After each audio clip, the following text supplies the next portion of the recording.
പരിശുദ്ധ അമ്മയുടെ മാധ്യസ്ഥ സഹായം. കാനായിലെ കല്യാണ വീട്ടിൽ സജീവ ശ്രദ്ധ ചെലുത്തി പരിശുദ്ധ അമ്മ അവിടെയുണ്ട്. യേശുവിൻ്റെ അമ്മ അവിടെ ഉണ്ടായിരുന്നുവെന്നും യേശുവും ശിഷ്യന്മാരും വിരുന്നിൽ ക്ഷണിക്കപ്പെട്ടിരുന്നുവെന്നും യോഹന്നാൻ പ്രത്യേകം എടുത്തു പറയുന്നു.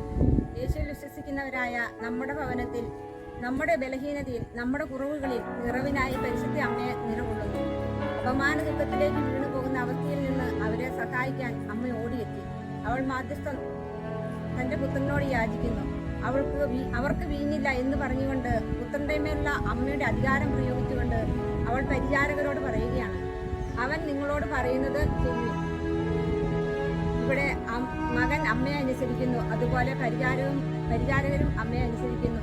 നമുക്കും നമ്മുടെ ജീവിതത്തിലും പരിശുദ്ധ അമ്മയുടെ മധ്യസ്ഥ സഹായം തേടാം.